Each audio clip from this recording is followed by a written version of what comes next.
Good morning, everybody. I hope you guys are doing well. What day is today? I've lost touch. It is Thursday, November the 7th, 2024. All right. So we are going to continue this, I guess, what should we call it? Should we call it an analysis of the message, the what is to be learned from this past election cycle, and how it has affected people in their daily lives. Their mental health has been just torn to pieces by this. And I'm heartbroken by it. I think it's terrible. I think that we have evolved to this place in our lives where in the modern world, 2024, we have become the subjects of the programmers. That it is the programmers who are telling us how to feel and what to think. What opinion is the right opinion and which opinion is the wrong opinion? I mean, it has gotten really frightening and worrisome. And so the question that I asked for today's video, is are we looking at, as we listen to the postmortem of the talking heads, as we listen to those on ABC, CBS, Fox News, NBC, MSNBC, as we listen to these supposed learned people, are they delusional? There can't be like a collective insanity. And so that kind of leads you to a place of, this must be intentional, and they've learned nothing from the trauma, the results of this election that we just witnessed on Tuesday. That they are taking a stand your ground mentality. And in fact, last night in Chicago and New York and some other places, there were, of course, protests. No care, no concern among the media, among the actual people, we the people. No care or concern to stop a moment and take a look, to understand this. And even some of these places where they're showing a lot of blue here, there's still elections happening that are forecast to be red. So when Arizona finishes counting, some other places, when all is said and done and the final outcome is there, we are a decidedly red nation, right? As a result of this current election. And it changes from election to election. But this was such a resounding rejection of the past 4 years. This was a powerful, powerful backlash against the powers that be, right? This was a slap down of all the rhetoric and all the nonsense that we've all been exposed to. So I've got a clip here. Hold on a minute.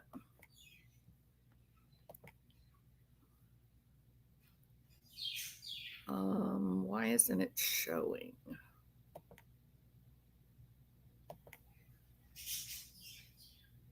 Okay, let me fix something. I got something I can fix.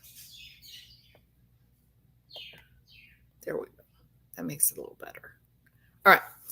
So here's a little clip. I'm going to play this and be quiet here for a minute. Good morning, everybody. Let me make sure that I've said hello to everyone. Lightning Bug, how are you? Okay, Lightning Bug says mainstream media is completely out of touch. Patriot Angel, welcome. Good morning. It's great to see you. I'm glad you've been able to catch the live. Thank you so much. I appreciate it more than you know. Darren Valentine, good morning. So great to see you. I'm okay. Well, Tucker Carlson is convinced that it is a spiritual war. I don't know. I keep going back to, I think it's the love of money, right? And some people would say that's evil, but I just think it's the love of money, the desire to be significant, to have a seat at the table with the rich and the powerful.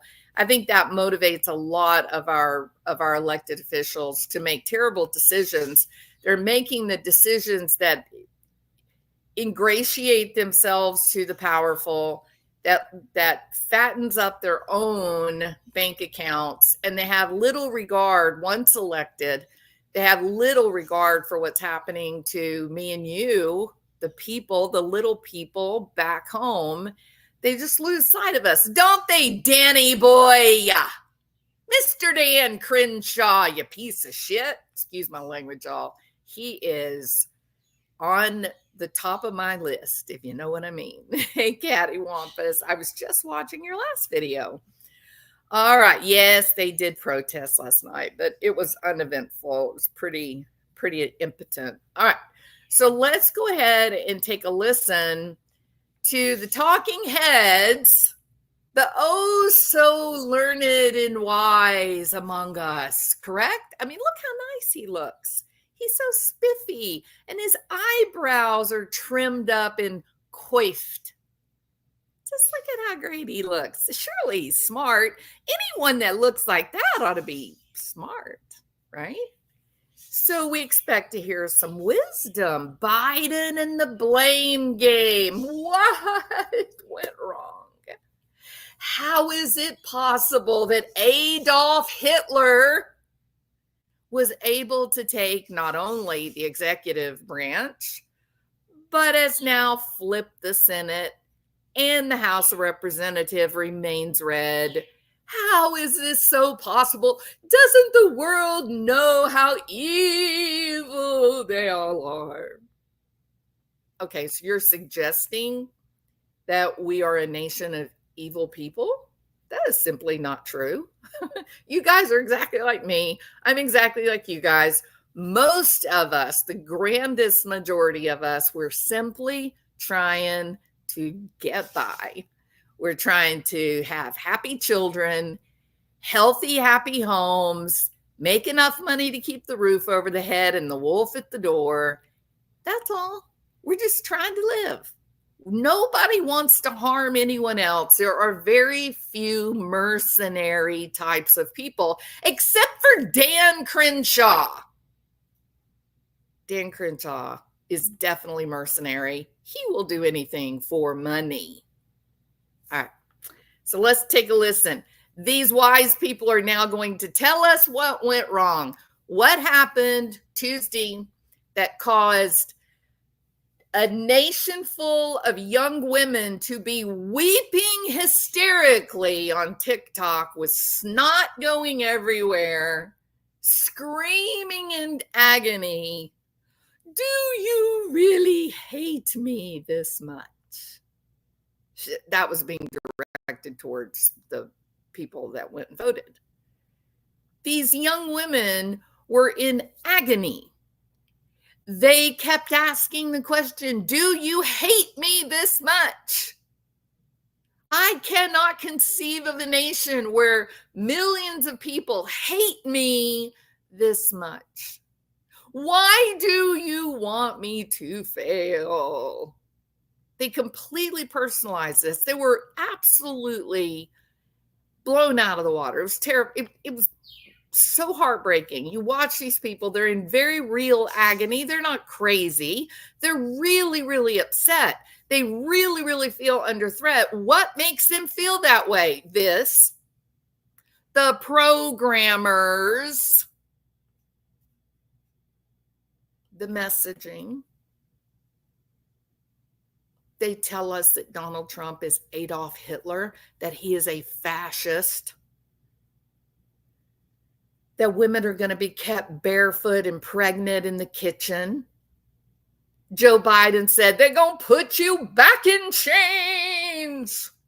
And Kamala Harris runs around with a $60,000, $70,000 gold necklace from Tiffany's as if to be a visual reminder of they're going to put you back in chains. No reality. No, just common sense. Here's the new policy. What we're doing isn't working. You guys are hurting, so we're going to try something new. No. Only the emotional appeal of Adolf Hitler and his minions hate you. They hate you because you are a woman, or they hate you because you are gay, or they hate you because of the color of your skin. But we are going to take good care of you. We're going to protect you. We're not going to let Adolf Hitler and the Nazis and the modern SS, we're not going to let them come from you and carry you away in the middle of the night. Oh, no. No. Now let's do a little experimentation over here. Let's try turning your little boy into a eunuch. Should we try that? The programmers have a big agenda. They know what they're working toward, which is a one world government, right? They're globalists. They want power to be in the lap of a small number of unelected people. We could only presume that we're talking about people that are the wealthiest in the world, or perhaps royalty. I don't know how they've decided who's going to be the king of the world. But without a doubt, they've at least got a goal. And so the programmers are part of that. The programmers are there to tell these young women that they're doomed, that life is over for them. And they believe it. The programming has been so complete that these young women believe them. Now, I'm certain of this, and you may say, gosh, why is Joel so certain of this? Well, here's why. Because we are watching, we know what our experience is, me and you, we know what our day-to-day experience is, trying to buy groceries, trying to pay the electricity bill, trying to find a job. Any of you tried finding a job lately? Any of you tried finding a new job? There seem to be a lot of advertisements, but no one is getting a call back. Why? Because they're phantom jobs. They're designed to make you think everything's okay, but it is not okay. I'm going to challenge you. Go today, fill out 10 applications for jobs. Make up a Tinkerbell application. Make yourself a resume where you are the most well-educated, intelligent, accomplished person in your town. Put a fake name on it and apply to 10 jobs. And then we'll come back together next week and see how many of you got invited for opening the conversation. Let's see what happens. If you present yourself as the best possible candidate, how many callbacks are you getting? You're not going to. They're not there. They're phantom advertisements. All right, now then. So you would think when the entire nation, there's this red wave and everything goes red, you would think people would go, oh, wow, damn, they're mad at us. We, the people, are angry with the programmers. Perhaps we better figure this out. Perhaps we should listen to what we, the people, are saying. You would think that, right? Smart people? It's what you do. Well, let's see what these wise people who believe they can tell us what to think and feel and do. Let's see how smart they are, shall we? Let me make sure you guys can see this. Yep, you can.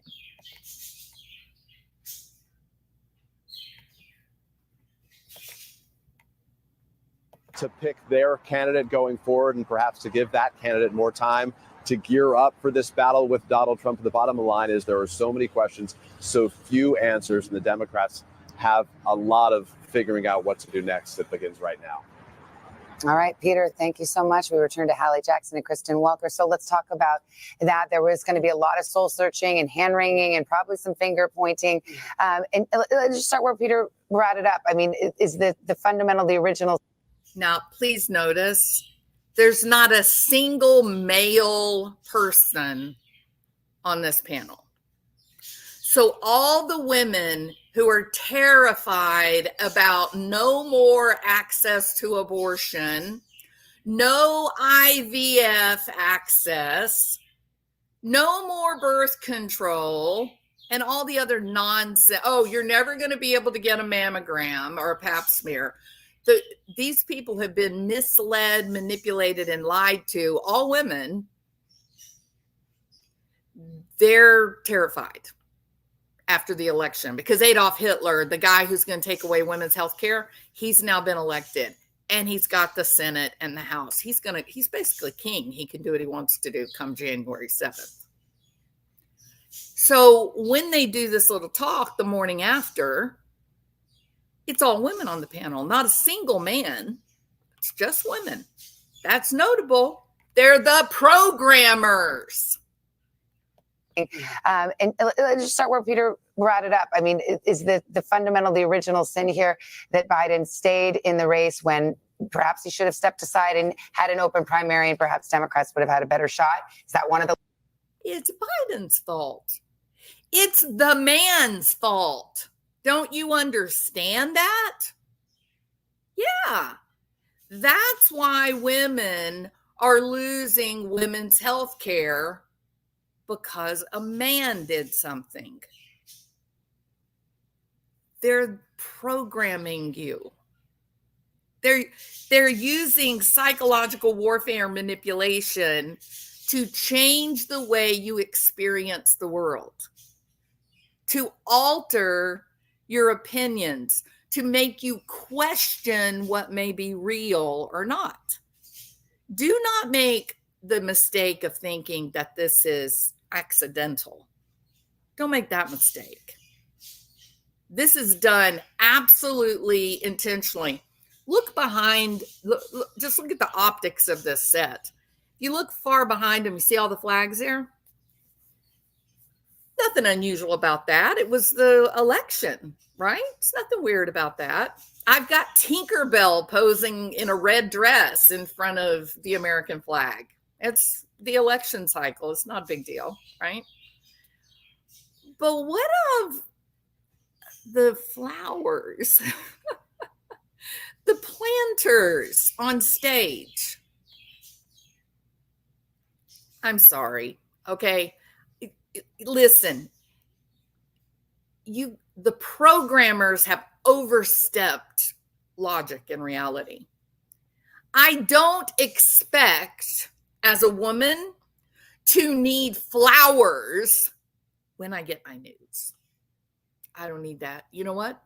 In my house, the one I live in, I don't have flowers everywhere, real or fake. I don't have flowers everywhere. I have some ivy because basically it grows itself as long as it's got a little water. And if you kill it by forgetting to water it, you can just add a cup of water and it magically comes back to life. So we have ivy, but I can kill that and then Bill can bring it back to life. But flowers? Really?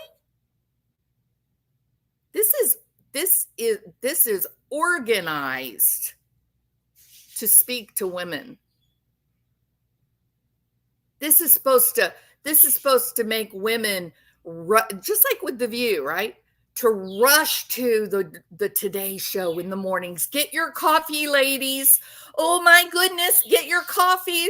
run to the programming box and settle in with your nice, cushy, furry blanket and sip your warm drink as if you were an infant with your mother on the boob.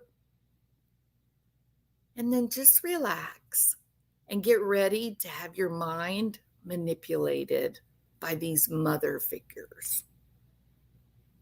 Now, they're so wise that they've determined that the reason that you are going to lose your reproductive rights, control and autonomy over your own body, is because of a man. Ringing and probably some finger pointing. And let's just start where Peter brought it up. I mean, is the fundamental, the original sin here that Biden stayed in the race when perhaps he should have stepped aside and had an open primary, and perhaps Democrats would have had the original sin. Ah, yes. Ye old Adam and Eve in the tree of knowledge. Right? Well, how many of us haven't been pissed off that we have to bear the pain of childbirth while the man just gets off scot-free? The original sin. There'll be such finger pointing, but it all comes back to the original sin. Those bastard men. Those evil, horrible men. They did it to us. They can't stay away from our rights. They want us barefoot and pregnant in the kitchen. A lot of soul searching and hand wringing and probably some finger pointing. And let's just start where Peter brought it up. I mean, is the fundamental, the original sin here that Biden stayed in the race when perhaps he should have stepped aside and had an open primary, and perhaps Democrats would have had a better shot? Is that one of the lessons Democrats are talking about? Absolutely. It's one of the things that Democrats are talking about, the timing of when he. Absolutely. How could you think it would be anything else? How could it be anything else? Of course it was Joe Biden's fault. And you are swine to think any different. These are the programmers. Pay attention to what they're doing. He stepped aside because, remember, there was so much debate, even when he did step down in the summer, about potentially holding an open primary. Could that have made Vice President Harris a stronger candidate if she were the one who had emerged at the top of the ticket after a robust primary process? Okay, well, now here we're getting a little bit closer to reality by saying, okay, well, technically, we didn't choose Kamala. Technically, if you want to get technical about it, we didn't choose Kamala. And that really hurt her because it allowed Adolf Hitler and his Nazi swine to point the finger and say, this woman, Kamala Harris, she has not received a single vote from the American public. There was not a primary that chose Kamala to be the candidate. You remember yesterday when I did my late night video, we were here for like 3 hours. Do you remember when I talked about the process of Tulsi Gabbard and how Bernie Sanders actually had the mandate? Bernie Sanders at the DNC during the convention, he actually had the number of votes to be the candidate to run against Donald Trump. And they went, Debbie Wasserman Schultz went to Bernie Sanders behind the scenes and said, hey, man, look, we'll buy you a new house. We'll give you some cash. We'll make you a millionaire. We just need you to sort of get out of the way and make some room for the little lady. This is a woman's world, don't you know? We, in our collective woman worldly vision, we've decided that men are crap. We just need them to go away or to pretend to be women. Because it's the next century is going to be woman's world, we women are going to be in control, and all of you women better fall in line. You better not question us on what we're doing here. And so Bernie Sanders bowed out. He stepped back, even though he was the legitimate candidate. We never would have known this if Tulsi Gabbard had not become basically a whistleblower and destroyed her entire world. They destroyed her. Barack Obama destroyed her when she stepped out of line and said, no, I am not going to be a party to this. If we can't compete on our own merit, on our own accomplishment, I don't want a man to hand me anything. And Tulsi would be right about that. So it is laughable that these women are blaming this all on a man. And they do get close to admitting reality by saying, okay, well, Kamala was not primaried. She didn't get any votes saying this is who we want our candidate to be, correct? And we kind of, if you were to believe the political gossip, I guess you would call it, it seems that some whistleblowers have come out and said that the plan was, of course, by King of the World, Barack Obama, that the plan was that Joe Biden would be forced to step down. And then astronaut Greg Kelly, would be endorsed by Barack Obama and his minions. The gossipers would say, the people in Washington said, that it seems that Kamala Harris has a drinking problem, and that Barack Obama openly voiced in a phone call that they were concerned about being able to keep Kamala Harris sober on the campaign trail. That's a little upsetting and worrisome. Now, I also happen to know Capitol Hill, Washington, D.C., they buy more alcohol than any other town or city in the United States of America. Our elected officials, they're partying a lot. I also know that the pharmacies in Washington, D.C. have said that the American people would be terrified if they knew the kinds of medications and the amounts of those medications that are being delivered to Capitol Hill, to our elected officials, that we would be scared that our representatives are all heavily medicated, including, get this, including Alzheimer's drugs. I mean, have you looked at Mitch McConnell lately? Some of these people are casting votes. They don't know where they are, people. Now then. So, this is a real concern, right? You can't have the candidate for the president of the United States of America stumbling around on the stage, whether it's drunk or dementia. That's not likely to get you elected. And so Barack Obama was really pushing astronaut Kelly, right? That's who from Arizona. What's his wife's name? The one that got shot. So Biden, because he was angry about basically getting strong-armed out of the candidacy, he came out ahead of Barack Obama and endorsed Kamala. And I guess that once he did that, there was no going back. If you remember, it was quite a long time before Barack Obama endorsed Kamala. People were beginning to wonder if he and Michelle ever would endorse her. And eventually he did, of course. So, there was a lot that went wrong here. Number one, she's the most unlikable candidate I think that probably we've ever had. She was the very first one to drop out of the primary process. She got no support. And it was so shocking when Joe Biden picked her as vice president. It was really surprising, kind of like it was really surprising that Tim Walz was picked for VP.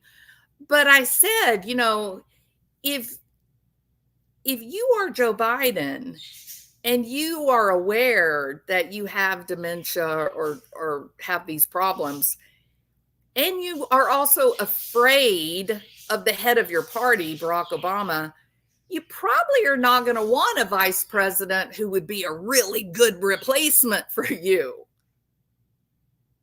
You could set yourself up for really bad things, like what happened to John F. Kennedy. So there, this lady who looks like Mindy, she's hitting on something accurate, but it's still the bad man's fault. It cannot possibly be Kamala's problem or her campaign. It's got to be a man's problem that did this.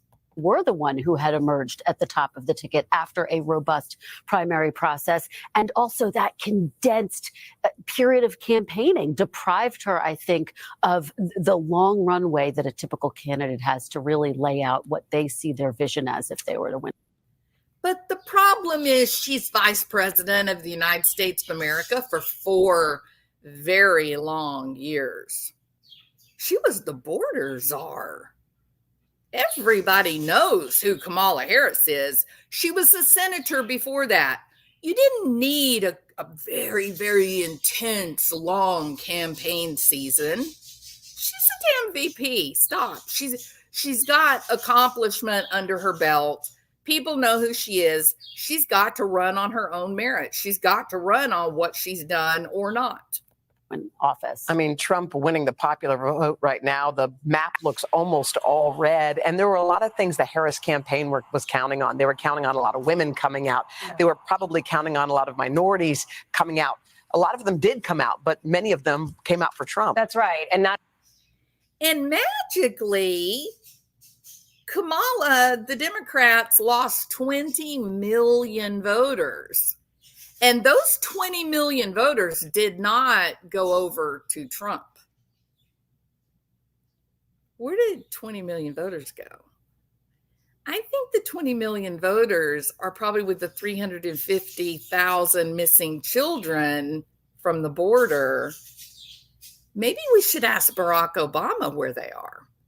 Not enough of them came out for her. I spoke with one person close with her, I want to say 12 hours before polls closed, maybe it was 18 hours before polls closed, who said, listen, I think we are going to see less of an underperformance with Black and Latino voters than people are predicting here because of what they had been seeing. That was simply not the case, right? Because we see it in these exit polls and we see it in the results in these counties after county where you've seen, very blue in 2016, less blue in 2020, red in this year in places like Texas, right? Hallie, you're the Washington correspondent. What is this that you're babbling? What are you talking about? That it's been a gradual decline in blueness. In 2016, it was very blue. And then in 2020, it was a little less blue. And now here in 24, it's red. That's a lie. You are programming the women that are listening to you, hoping for answers, looking for comfort, something to calm their fears. And you are lying to them. I'm sorry. Who won in 2016? Do we remember who won in 2016? Donald Trump. Tell me again how it was very blue in 2016. Hillary Clinton, Queen of the World, lost 2016. No, it wasn't very blue. That is not true. It was another campaign season where we had a very unpopular candidate shoved down our throats. Democrats said, we don't want Hillary. We want Bernie Sanders. We don't want Hillary. We don't. She's not a nice person. She's done highly questionable things. We don't want Hillary. We want Bernie Sanders. And the DNC and the programmers, well, they said, you silly little Democrats don't know what you need or want. We are here. Papa Programmer is here. Mr. Media is here to tell you what you need. So just sit down and be quiet, little lady. We are going to put Hillary up. We need a girl president. The Democrat Party wants to be significant for offering the first female POTUS. And that's what happened in 2016. It was once again a backlash against the insanity of the DNC. These people that have taken over at the DNC, they are absolutely out of touch. Completely out of touch. Some of these heavily Latino counties in parts of Texas here. What's so interesting, and Savannah and Hoda, we talk about this, and you've said this on other contexts and other nights, is having a bit of humility here. And I do think that as journalists, political pundits out there, et cetera, there will have to be a reckoning inside the Democratic Party, but we don't yet fully know what that looks like, right? I think we can sense the contours of it, that is going to have to exist, but it could go in a lot of different directions because there are some takeaways that I think Democrats are having to process at this moment. You also look at people who are showing up to vote for the first time. And remember, these first-time voters, they broke for Joe Biden 4 years ago. They broke for Donald Trump this year. So there's how can they be first-time voters who voted for Joe Biden in 2020, but this year they're voting for Donald Trump? That goes against the definition of first-time voter. And do you know who dominated first-time voters? They were men. It was mostly men. Women have traditionally been the bulk of the elections. We vote about 60% as compared to men. And because we are typically Democrat, we've been winning quite a few elections. It's very interesting. Something about the Democratic messaging, the Democratic candidate, obviously that didn't work. And what's so something about them, I don't know what it was. Something. It was something about them, y'all. Something about them that, I don't know, the voters just didn't like Kamala. Maybe, just maybe, oh, I know what it is. Just maybe they're all misogynistic. Maybe the voters are all misogynists, right? Maybe the voters are all misogynists and they just hate us because we're women. That's what happened. They're misogynists. Kamala's a girl. Uh-oh. Houston, we have a problem. Hold on. There we go. Okay. Golly, I wonder all this soul suction that these brilliant women are going to do who are saying, oh, it's the man's fault. It's the shortened election, compressed election cycle that Kamala had to adhere to, even though she's the damn vice president of the United States of America. Maybe we'll never know. Maybe it's a big mystery. Maybe it's misogynists. Or maybe it's the money. Maybe it doesn't have anything at all to do with the isms that the Democrats love to use as tools and weapons. Maybe it is simply, oh my God, how am I going to feed my children this week? Oh my God, How will I ever be able to afford eggs and milk? Oh my God, my kids are asking for new clothes for school. I don't have any money left because I spent it all on my electricity bill. What do you guys think? Do you think that women and men went to cast their votes because they were misogynistic? Do you think that these people sat around and looked at the television and said, "Oh, I just hate that woman. We men, we just cannot allow women to take office. Oh my goodness, I am going to get registered to vote for the first time in my life, and I'm going to go out there and I'm going to vote for the man." Do you really believe that? Neither do the programmers. This right here is why Donald Trump and the Senate and the House of Representatives and the number of governors are all red.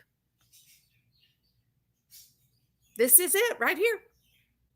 This isn't a big mystery, folks. It doesn't have a damn thing to do with original sin.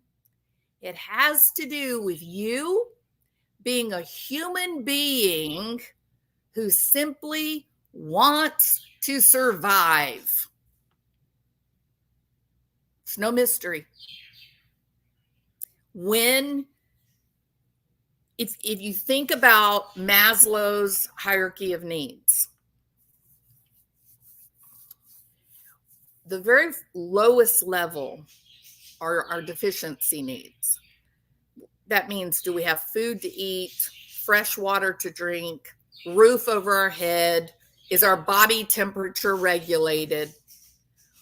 We're not going to be laying on the sidewalk with no clothes on, no food in our stomach, dying of thirst, and thinking to ourselves, I wonder if I should go to college and become a teacher. Okay, no. Your brain is going to be thinking about one thing: water. Where is there water? And you will crawl on your hands and knees to get to water. You won't care how many people are watching you and gawking at you. Your brain, there will be the most profound level of compulsion of survival. And you will do whatever you have to do to get to water and food and clothing, housing. And it's only once those deficiency needs are satisfied that you're at a place where your belly's full, you're well hydrated, you're feeling safe, even if it's in a cardboard box, people. A tent. You're in shelter, and then something very strange happens within the brain. Suddenly, there isn't this compulsion to crawl on your hands and knees to the dirty water puddle to drink. You're sitting there well hydrated, you have food in your stomach, and you have a roof over your head, and now your brain says, I think I need a friend. I think if I knew someone, I would probably be safer. I think it would be helpful if I go to the guy who's living in the box that is next to my box and just kind of say, hey, I'm Jules. That's my cardboard box. I thought maybe we could help look after each other's boxes. And if I get some food, I'll share it with you. And if you get some water, you can share it with me, and then we'll be okay. And then a beautiful friendship is born in that moment. Now you have affiliation. Then you go up another step on the ladder of Maslow's hierarchy of needs. You've got a full stomach, you're well hydrated, you have a roof over your head. Now you have a friend. And now you may begin to think about love and belonging. Maybe you decide to put together a whole group of friends whose one job it is going to be to just patrol back and forth in front of everybody's cardboard boxes, looking out for everybody's shirts and blankets, while those people now are able to leave their cardboard box and go out in the community and collect food for the collective group. See how that works? You climb up through the Maslow's hierarchy of needs. And this is not something you just think about. We're talking about compulsion. We're talking about the brain knowing, with no help from you, no level of conscious thought, that behind the scenes in the subconscious, there's a dialogue that's happening, and the body is being propelled forward to the next level of survival.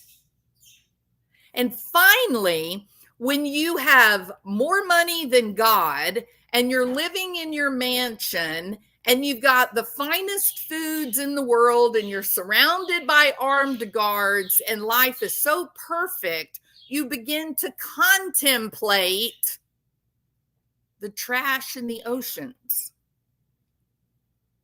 And you begin to contemplate the air around us. And you begin to contemplate the rising oceans. That level of self-actualization most people never reach. Why?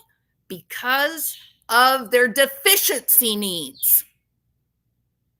The minute you go hungry, the minute that there's not enough resources to get your children food on the table, the minute they show up with a foreclosure notice, guess what happens to your worry about rising oceans?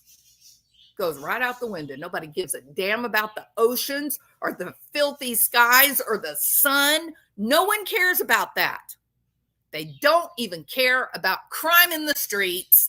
The only thing they care about is, how am I going to keep my babies warm, safe, and have food and water to eat and drink? How am I going to do that in this economy?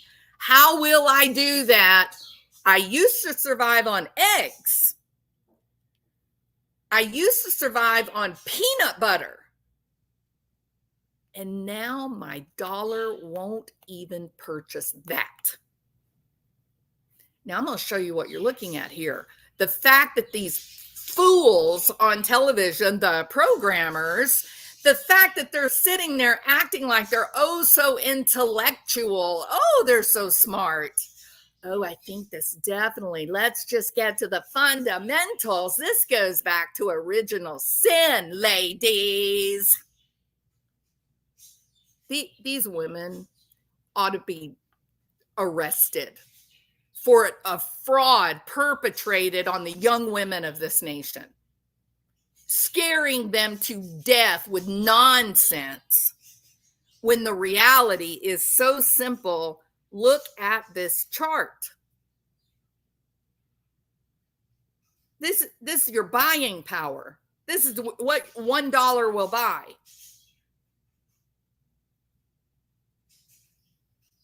Now, this is 2022, okay? So 2022, 2021. Oh, here it is. 2020. Who got elected in 2020? I'm sorry. Was that Donald Trump? Did he do this? Oh, no, he did it? Oh, okay. Who did it? Joe Biden and Kamala Harris. Barack Obama is the shadow POTUS. Look at what happened all through the past decade. 10 damn years. We've been clocking along right at 2.5%, right? Buying power has remained relatively stable. And you say, no. Look at 2014, 2015. What happened here? Oh, wasn't 2015 to 2016 an election year? Am I right about that? Was that an election year? It was, wasn't it? Did you guys notice last week the price of gasoline? Yeah, it went down $2 or something cents because they think we're stupid, because they're the programmers. So, but overall, we clock along right about 2.5%. Okay, that's where we are. Now, this was the election year effect. And then Donald Trump was elected in 2016, even with Obama lying about how great things were, artificially suppressing your buying power, the rate of inflation, the price index, artificially suppressing it for a year of campaigning. They tried to do that. Joe Biden tried to do that, but he got caught in October. They went back and looked at 2023 to 2024, the job creation. Biden and Harris, with Barack Obama being the de facto president, they actually inflated the job creation number by 1 million jobs. It was like 800,000, 900,000 jobs. And then what they do is they come out on these days, these landmark days. They say, "Oh, the job report is due. The job report is due." Right? And they say, "Look at all these jobs we created, 150,000 jobs, 250,000 jobs." But then quietly, the real accountants have to go in and do the actual accounting. They come up with a good number, an accurate number, and then those reported numbers are revised up or down.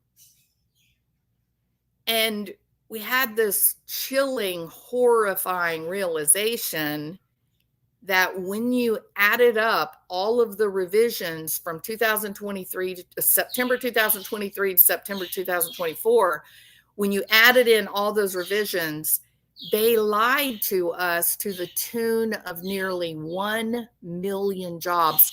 We believed there had been 800,000 jobs created, and they were not. They were a lie. They were a bald-faced lie.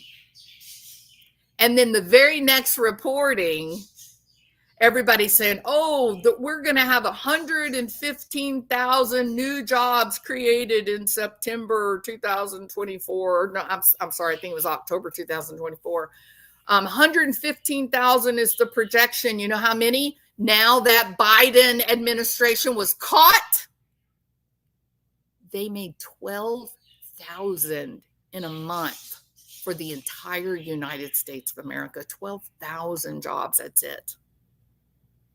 We are not in a recession. This is an all just outright depression. And the Biden administration, with what I believe is Barack Obama as acting president, that it's been a dog and pony show. Don't pay any. The emperor has no clothes. Pay no attention to the man behind the curtain. 100%. It's all been a lie. It's fantasy. It's phantom jobs. And so when we look at this, 2016, Donald Trump is elected, and we know that for the first year, he stays with the status quo. He stays with what Barack Obama was doing. He stays there. And then once he's been there, now his changes start to take effect, and we start ticking down again, right? Now, in 2020, we elected a new president, Joe Biden and Kamala Harris. And this is what is so horrifying. This is horrifying. From the moment that they come into office, look at this. We go, zoop. This is 10 years of data, y'all. 10 years of data. Why in the hell did Joe Biden take office January 2021 And suddenly we have been knocked off the damn cliff. And they'll tell us, oh, don't worry, the rate of inflation has slowed, right? We heard that, correct? The problem is this: the rate of inflation may have slowed, but it's still inflation, and they've done nothing about this. Your prices never went down. The cost of eggs, $1.12, $1.20 a dozen, now up to $5 a dozen, right here. And now we're just going to $5 a dozen, $5.10, $5.50, $6, $6.10, $6.50.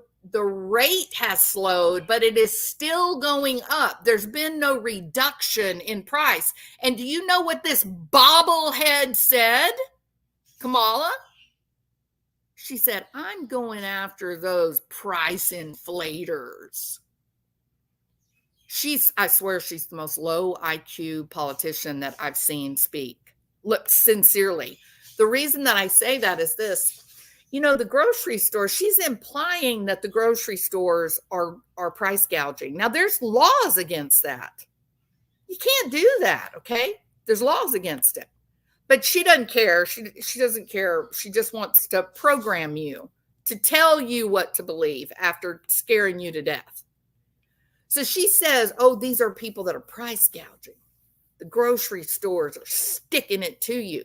Those old rich people are sticking it to you. Okay, that makes absolutely no sense, because we know that people are simply not buying eggs anymore.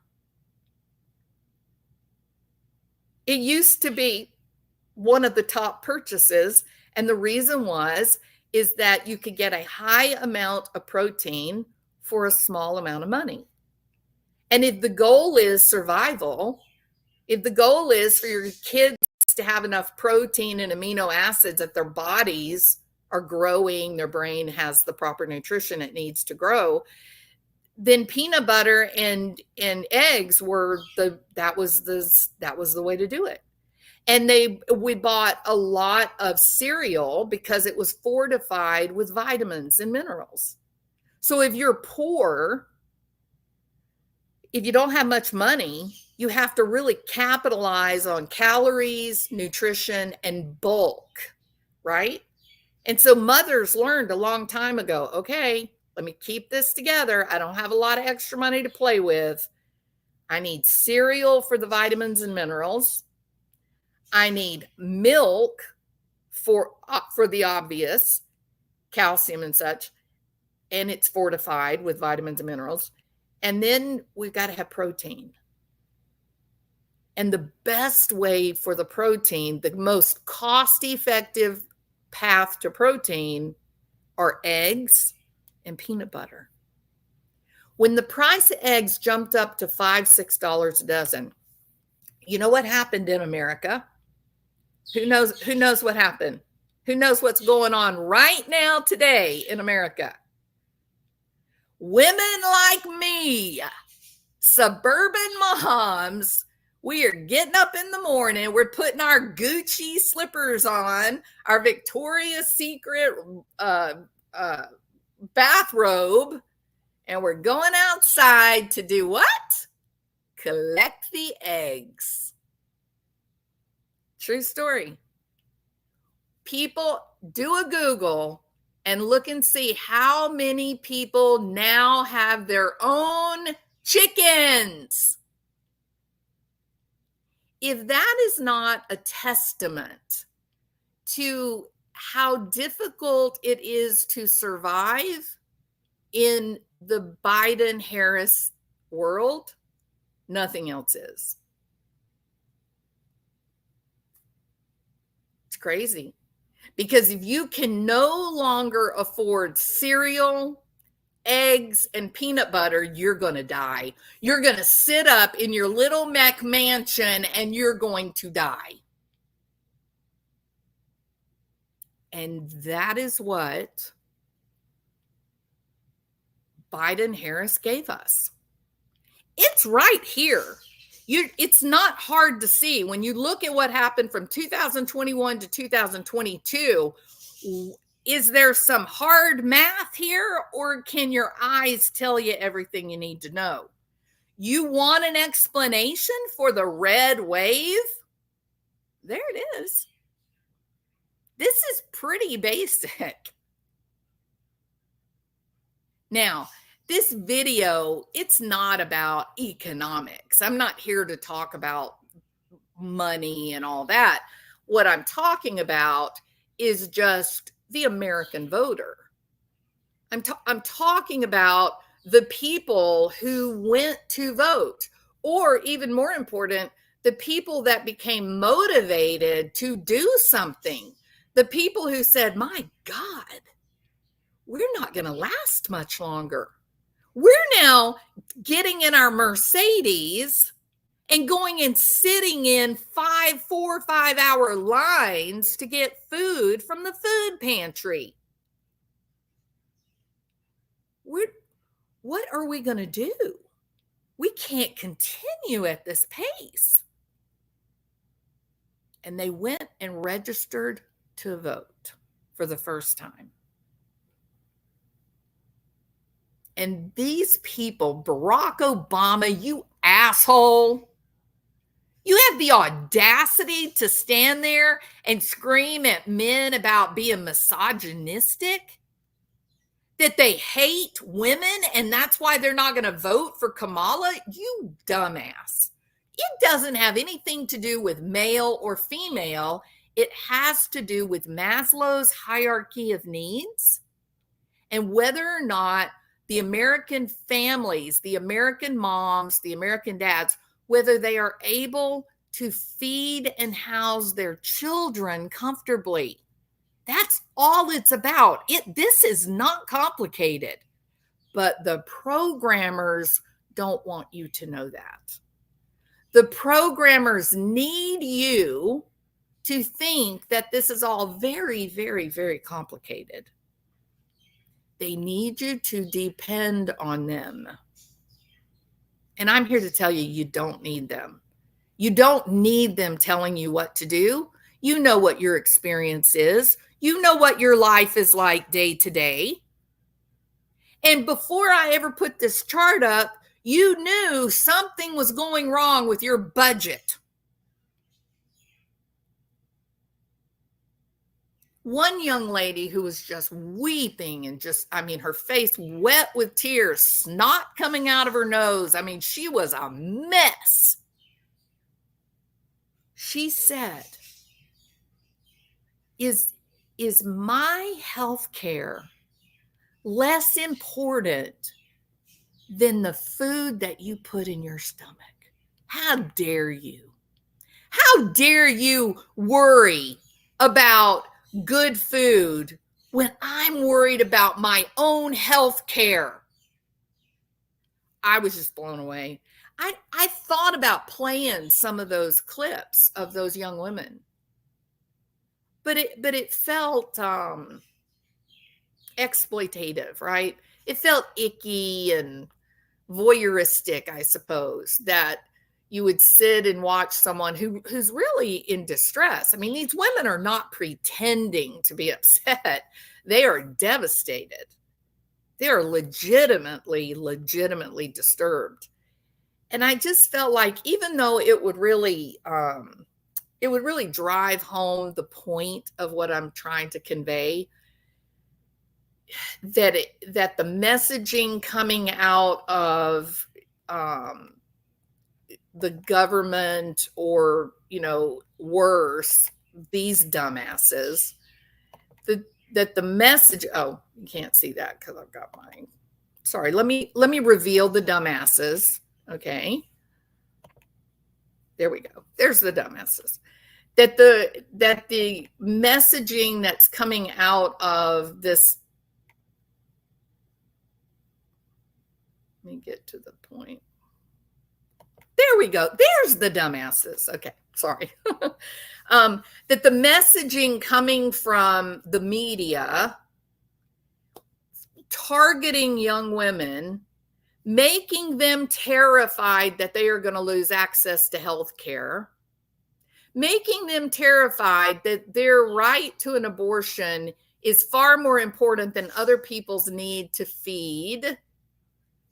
This is the problem. This confuses people. It makes things hard for them. And they, it's like the boiling frog phenomenon. The truth is, yeah, actually, my ability to be able to feed myself and my family, it actually is more important than your need to have an abortion. That actually is true.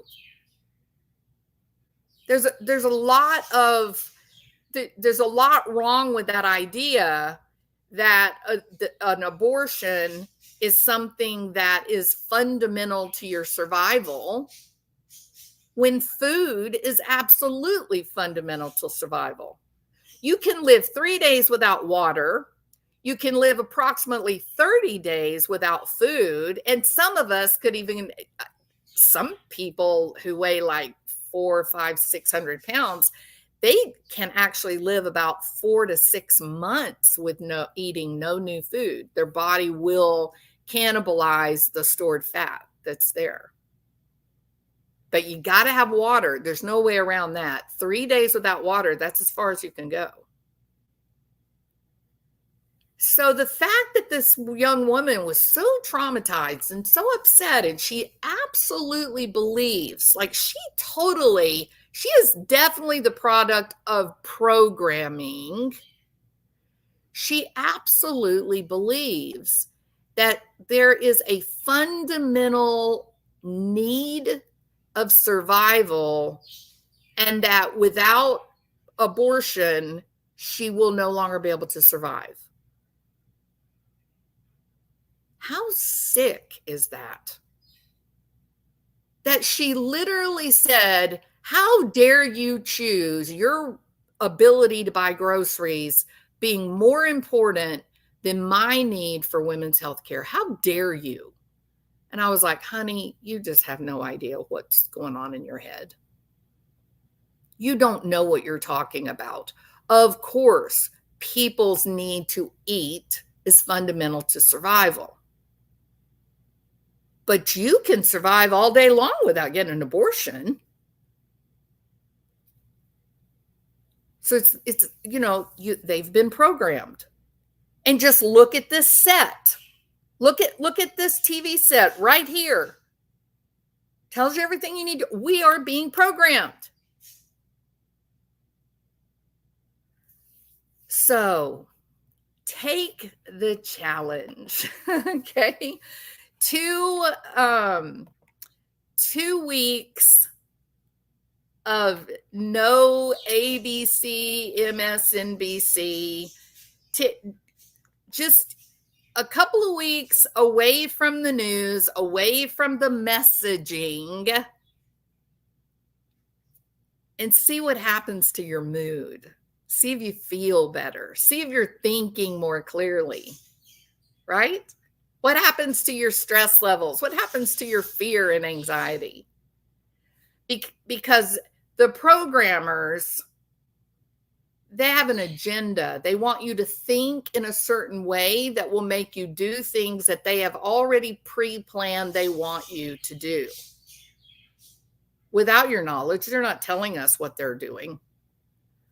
Or the reality of this inflation chart that highly represents the status quo, 10 years of purchasing power, Joe Biden and Kamala Harris take office, and suddenly American middle class has been wiped out within a year. Within a year.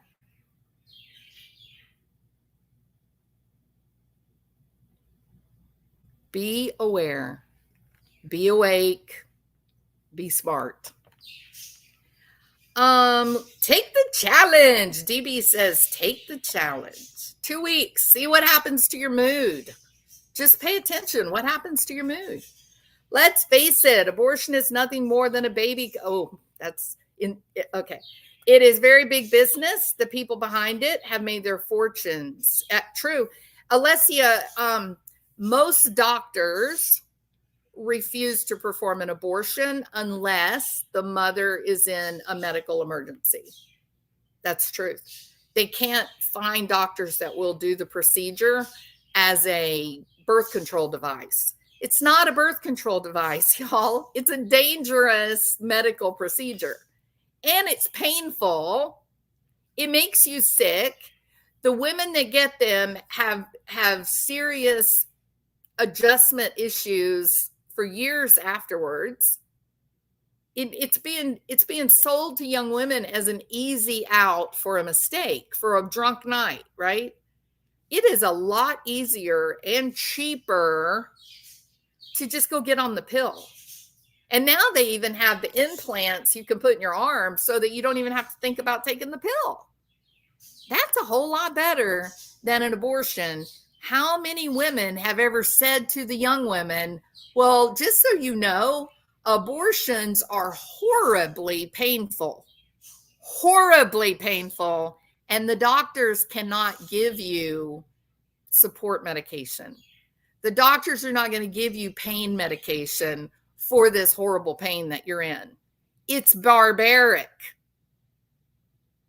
So if that's what you want to look at as your birth control plan, go right ahead. And all it's going to take is one abortion, and you're going to say, screw that. I need to go get on the pill. But why not just go get on the pill? If you're having sex, just go and take care of your health. Go get the implant, an IUD, birth control pills, prophylactic, get a, Trojans. Okay. Tend to it. Just go tend to it. It's not, you need to start asking your friends who've had abortions, is it really painful? Or better yet, stand outside of an abortion clinic, watching the back door where they lead the women out the back door. Tell me, do they look comfortable, or are they actually physically doubled over in pain being led to their car to go home? Nobody tells you that, do they? They're using abortion, they're using young women's fear as a control device to create trauma bonding, so the young women that will then vote like the programmers are telling them to vote. It's really insidious. All right.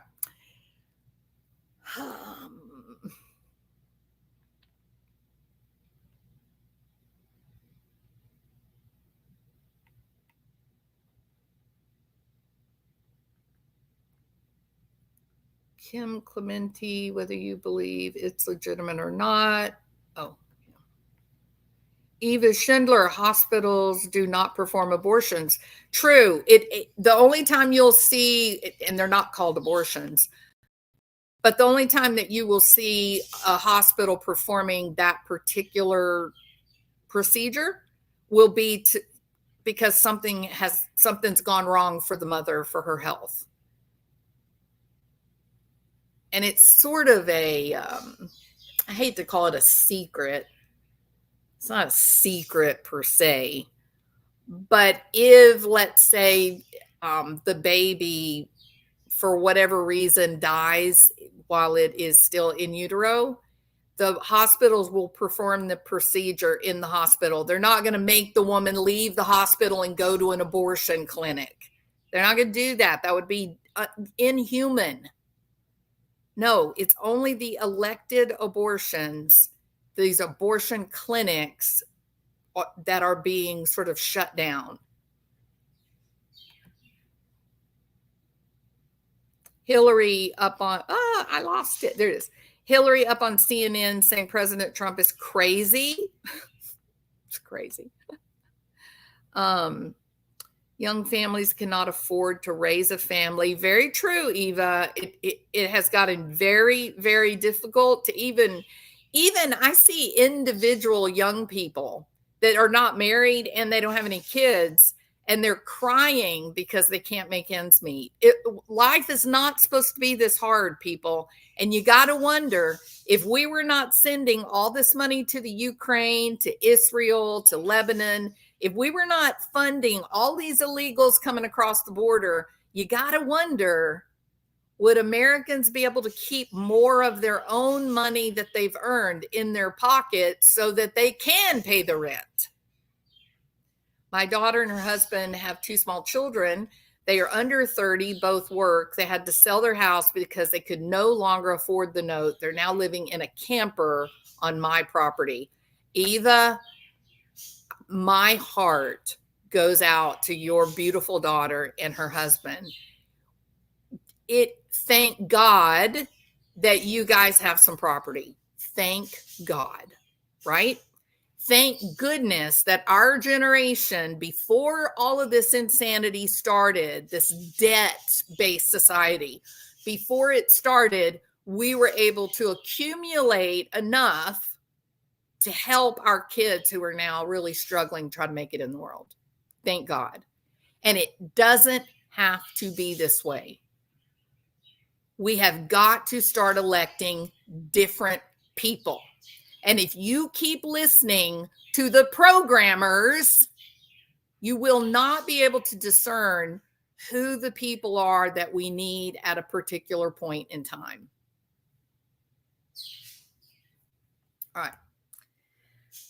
Ginger Girl, it's good to see you. They have shut our parliament down in Canada. Trudeau is refusing to turn over documents to the police who are investigating him for corruption. He is stalling because we want to vote him out. Trudeau is a trip. Trudeau is like the guy that you're afraid of is gonna rise to power, right? And yet y'all are dealing with it right now in the here and now. Yeah, he's one of the few world leaders that really scares me. I'm scared of him for sure. All right.